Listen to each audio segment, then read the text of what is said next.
Operazzjoni delikata mill-Protezzjoni Ċivili l-4 wara nofsinhar wara li nirien kbar ħakmu skrep jarf tal-barrani fil-limiti ta' Ħalaxa. Dawn in-nirien li waslu għal daħna kbira li deret minn diversi inħawi tal-pajjiż żviluppaw għal-ħabta ta' 3:15 ta' wara nofsinhar. Fuq il-post minnu fih marruqqat ta' membri tad-Dipartiment tal-Protezzjoni Ċivili flimkien mal-Pulizija u s-servizzi mediċi.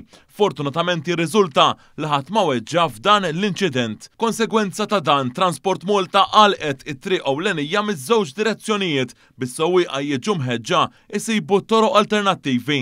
Id-Dipartiment tal-Protezzjoni Ċivili ukoll qafża l-residenti fl-akwati biex iżommu it-twieqi ta' residenzi tagħhom magħluqin minħabba itħaħen tossiċi. Sa dan it-tant dwar dan l-inċident ikkummenta wkoll il-Ministru għall-Intern Byron Camilleri waqt is-seduta parlamentari tal-4 filgħaxija fejta xi aġġornamenti. Milli qaluli hemm nirien kbar, ukoll minn dak li qaluli għax ktibtomgħu bil-bajraw waqt li rċevejt it-telefonata hemm xi karozzi u parts tal-karozzi li huma forma ta' fuq xulxin illi hemm dannar fihom.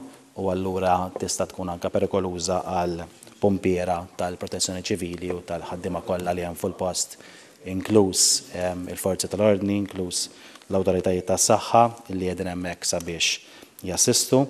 U irringrazzja wkoll il-ħaddiema li hemm fuq il-post.